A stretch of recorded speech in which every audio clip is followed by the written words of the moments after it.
Hello viewers, இன்னைக்கு நம்ம பார்க்க போறது ஒன் பீஸ் எபிசோட் 552 பார்ட் 1.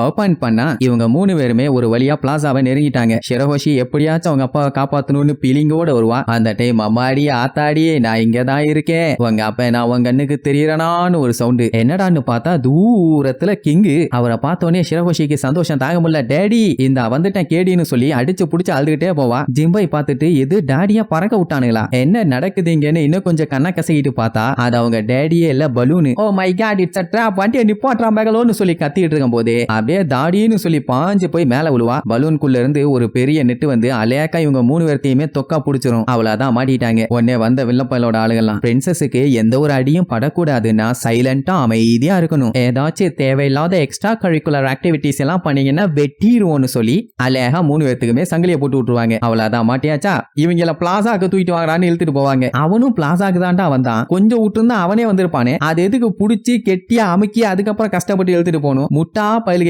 எங்க கேக்குறானுங்க. இங்க பிளாசாவை சுத்தி இருக்க மக்கள்லாம் வாய்ப்பே இல்ல, சான்ஸே இல்ல, இல்லவே இல்லன்னு பீதியில நடுங்கிட்டு இருப்பாங்க. ஏன்னா பிரின்சஸ பொழந்துட்டானுங்கல்ல. அது மட்டுமா அவரோட டேடியை விட்டு பிரிச்சதுனால தானே சண்டைக்கு வந்துட்டானுங்க. அப்ப அவரு கூட இருங்கன்னு சொல்லி அவருக்கு பெரிய குச்சி, இவங்களுக்கு சின்ன குச்சி, மொத்தத்துல கெட்டி தொங்க விட்டானுங்க. சுத்தி இருக்க மக்கள்லாம் இவங்க வந்தப்போ மாசம் எல்லாத்தையும் போட்டு அடி அடின்னு அடிச்சு தெரிய விட்டானுங்கல்ல. அதை பார்த்து இவனுங்க மாஸ் காட்டுவானுங்கன்னு நம்பினாங்க. சொல்ல போனா ஐலாண்டியா இவங்க தான் காப்பாத்த போறாங்கன்னு பெரிய நம்பிக்கை வச்சானுங்க. ஆனா கடைசியில மண்ணெல்லி போட்டுட்டாங்கப்பா, மண்ணெல்லி போட்டானுங்க. இப்ப என்ன பண்றதுன்னு அவங்களுக்கே சுத்தமா புரியல. அங்க அந்த கிறுக்கு பயல்களோட ஆளுகளுக்கு இன்னும் சண்டை பொண்ணுமாமா, போட்ட சண்டை பத்தலையாமா. ஜியோ அப்படியே சுத்தி சுத்தி பாப்பான். இந்த கண்ட்ரியோட சோல்ஜர்ஸ் எல்லாருமே மட்ட சொல்ல போனா மினிஸ்டர்ஸ் எல்லாம் இப்போ அப்போன்னு எழுத்துட்டு இருக்கானுங்க. ராயல் ஃபேமிலியில எல்லாத்தையுமே பிடிச்சாச்சு. யாராலதான் இனி இவனுங்களை எதிர்த்து சண்டை போட முடியும்? அவ்வளவுதான், ஆல்மோஸ்ட் இவனை வின் பண்ணியாச்சு.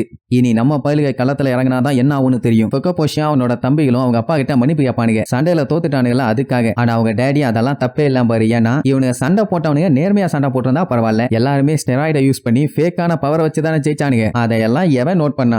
எக்ஸாம்னு வந்துட்டா பிட் அடிச்சு எழுதுனா என்ன, பார்த்து எழுதுனா என்ன, கடைசியில தேவை மார்க். அந்த மாதிரி கடைசியில இப்ப இவங்க ஜெயிச்சிட்டாங்க, அவ்வளவுதான். அவனுங்க எந்த பவரை யூஸ் பண்ணா என்ன? அந்த டைம் சுத்தி இருக்கிற ஃபிஷ்மேன் டிஸ்ட்ரிக்ட சேர்ந்த ரவுடிங்க எல்லாம் சீக்கிரமா அவங்க எல்லாத்தையுமே கொல்லுங்க, நாங்க அதை பார்க்கணும். யாரெல்லாம் மனுஷங்க கூட போய் சேரணும்னு ஆசைப்பட்டாங்களோ அவங்க எல்லாத்துக்குமே இது ஒரு பாடமா இருக்கணும். சோ கொல்லுங்க கொல்லுங்க கொல்லுங்க கொல்லுங்கன்னு அங்க இருக்கிற மொத்த கூட்டமும் கொல்ல சொல்லி கொடூரமா கத்திட்டு இருப்பானுங்க. மக்கள் எல்லாத்துக்குமே பீதி. ஒருவேளை நிஜமாவே கிங்க போட்டு தள்ளிடுவாங்களோன்னு ஓடி எல்லாத்தையுமே பார்த்துட்டு சைலன்ஸ். அந்த டெக்கனோட க்ரூ எங்க போய் தொலைஞ்சானுங்க? ஷிரஹோஷிய கொண்டு அவளோட பாடியை கொண்டு வரதா சொன்னானுங்க. எந்த ஒரு உதவியும் காணும். அவங்க வராம இவங்களை கொண்டா சுத்த வேஸ்ட், அதுல எந்த ஒரு பாயிண்ட்டுமே இல்ல. அதனால அவ வரட்டும்னு சொல்லி பொறுமையா வெயிட் பண்ணுவான். இதுலயே நல்லா தெரியுது இந்த டிராப்பே அவளுக்காண்டி தான் அவன் வச்சிருக்கான்னு. உடனே அவன் அண்ணனுங்க எல்லாம் கொந்தளிப்பானுங்க, என் தங்கச்சி எதுவும் பண்ணாதீங்கடா கொய்யாலைகளான்னு. அண்ட் அது மட்டும் இல்லாம அவ சண்டை போட மாட்டா, உங்க யாரையுமே எதுவும் பண்ணவும் மாட்டா, எதுக்குடா தேவையில்லாம அவளை வம்புகளுக்குறீங்கன்னு கத்துவானா. உடனே ஹோடி என்ன கண்ணா எனக்கு எதுவும் தெரியாதுன்னு நினைச்சிட்டு இருக்கீங்களா? I know everything. அவகிட்ட பயங்கரமான ஒரு பவர்ஃபுல்லான விஷயம் இருக்குன்னு எனக்கு நல்லாவே தெரியும். முதல்ல நான் பிளான் பண்ணதே அவளை காலி பண்ணதான். அதனால அவ்வளவு சீக்கிரத்துல அவளை விட மாட்டேன்னு சொல்லுவான். அந்த டைமுங்கும் போது கரெக்டா அவளை தூக்கிட்டு வந்துருவானுங்க. அதான் மெகலோ ஜிம்பை ஷிரஹோஷின்னு எல்லாத்தையுமே சங்கிலியை போட்டு கட்டிட்டானுங்களே. உடனே அத்தனை பேத்துக்குமே பயங்கரமான ஷாக்கு. ஐயோ ஷிரஹோஷி மாட்டிட்டாளான்னு. ஆனா அவ மாட்டினா பரவாயில்ல, சரி ஏதோ வெள்ளந்தியான பொண்ணு மாட்டிட்டான்னு சொல்லலாம். இந்த ஜிம்பை பையில சேர்த்தி மாட்டிருக்கான்ல,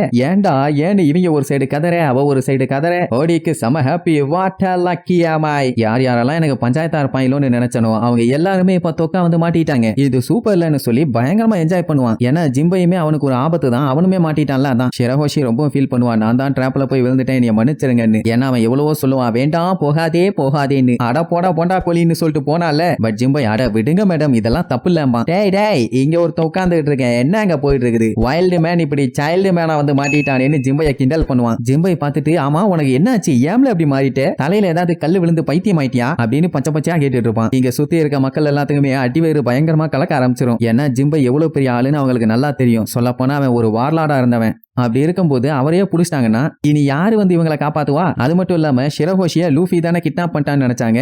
இப்ப ஜிம்பை கூட வந்திருக்கான்னா அப்ப அவரு தான் போய் காப்பாத்திட்டு வந்துட்டாரோன்னு ஒரு டவுட். சரி இப்ப ஹோடி யார் யாரெல்லாம் பார்க்கணும்னு நினைச்சானோ எல்லாத்தையுமே பார்த்துட்டான். இனி லூஃபி மட்டும் என்ன பண்ண போறான்னு தெரிஞ்சா போதுங்கிற மாதிரி சொல்லுவான். இப்போதைக்கு அவன் மைண்ட்ல லூஃபியோட கூட்டம் நேரத்துக்கு யூகு பேலஸ்குள்ள எப்படி போலான்னு சொல்லி முக்கிட்டு இருப்பாங்கிற மாதிரி சொல்லுவான். ஏன்னா அவனோட ஆளுங்க எல்லாத்தையுமே அங்க தண்ணியில முக்கிட்டு வந்துட்டான்ல, டோரை வேற மூடிட்டானுங்க. இன்கேஸ் ஏதாச்சும் டகால்ட்டி வேலை பண்ணி பேலஸ்குள்ள அவங்க போய் பார்த்தா கூட அவனோட ஃப்ரெண்ட் ஃப்ரெண்ட்ஸுங்க எல்லாருமே செத்து கிடப்பாங்க. அப்படியே அவன் காண்டுல சண்டைக்கு வந்தா கூட அவன் கூட சண்டை போறதுக்கும் நாங்க ரெடியா இருக்கோம்பா. அந்த டைம் இருட்டுக்குள்ள இருந்து ஏகப்பட்ட பேரு கைவிலங்கோட வருவானுங்க. இங்க அம்புட்டுக்கும் பீதி, ஐயோ இனி லூஃபி மட்டும் தானே பேலன்ஸ் இருக்கான்னு. ஹோடியோட வெறித்தனத்தை பார்க்கும்போது பயம் இருக்கத்தானே செய்யும். அப்புறம் தான் அவன் முக்கியமான ஒரு மேட்டர் சொல்லுவான். என்னன்னா கடந்த மாசம் மட்டும் இந்த ஃபிஷ்மேன் ஐலாண்டுக்கு வர இருந்த 30,000 ஹியூமன்ஸை அடிமைகளா அவன் புடிச்சு வச்சிருக்கானாமா. அவங்க தான் இவங்கன்னு சொல்லி காட்டுவான். இருட்டுக்குள்ள நடந்து வந்தானுங்கல்ல, அவனுக்கு அப்படியே வெளியில வருவானுங்க. பார்த்தா அவனுக்கு எல்லாருமே ஹியூமன்ஸுங்க. அதே நேரம் இந்த பக்கம் ஒரு 70,000 ஃபிஷ்மேன்ஸ் வருவானுங்க. எல்லாமே ஃபிஷ்மேன் டிஸ்ட்ரிக்ட சேர்ந்தவனுங்க. சொல்ல போனா எல்லாருமே கொடூரமான குரங்கு பாலியலாச்சே. அப்படியே சுத்தி சுத்தி 70,000க்கு மேல இன்னும் ஆளுங்க வந்துகிட்டே இருப்பானுங்க. பொகோபோஷிக்கெல்லாம் என்ன நடக்குதுன்னு ஒண்ணுமே புரியல. அப்புறம் தான் மேட்டர் சொல்லுவான். ஃபிஷ்மேன் டிஸ்ட்ரிக்ட்ல இருக்கிற 1,00,000 பேரும் இங்க தான் இருக்கானுங்க. இனி நாங்க தான் இங்க ஆள போறோம் வாழ போறோம்னு கத்துவானா. உடனே அவனுக்கு சந்தோஷம் தாங்க முடியல, பயங்கரமா கத்துவானுங்க. அவனுக்கு கத்துல அந்த இடமே பயங்கரமா அதிருது. சோ இப்ப ஹோடி மொத்த கண்ட்ரியுமே அவனோட கண்ட்ரோல கொண்டு வந்துட்டான். இப்ப என்னன்னா ஹியூமன் ஸ்லேவ்ஸ்ல ஆம்பளைகளை மட்டும் தான் உள்ள விட்டுருக்கானுங்க. குழந்தைகள் பெண்மணிகள்லாம் அந்த பிளாசாக்கு வெளியில தான் இருக்காங்களாமா. இவங்க எல்லாத்தையும் போட்டு தள்ளிட்டு அதுக்கப்புறம் அவங்களை கவனிச்சுக்கலாம். அண்ட் இன்னும் அடிமைகள் இங்க நிறைய பேர் வர போறாங்க. எல்லாத்துக்குமே இதே நிலைமை தான் மிரட்டிட்டு இருப்பானா. எல்லாம் அதுக்கே பீதி ஆவாங்க. இதுல வேற யார் யாரெல்லாம் எங்களை எதிர்த்து செயல்படுறீங்களோ அவங்க எல்லாருமே அவங்க வீட்டை விட்டுட்டு ஒழுங்கா இங்க இருந்து கிளம்பிருங்க, இல்லன்னா ஷாவு நிச்சயம்னு அடிச்சு சொல்லுவான். அந்த டைம் ஷேலி பார்த்துட்டு, குழந்தை இப்படி கூட்டத்துக்கு நடுவுல கத்துனீனா நீ ஒன்னும் பெரிய பிஸ்தா கிடையாது,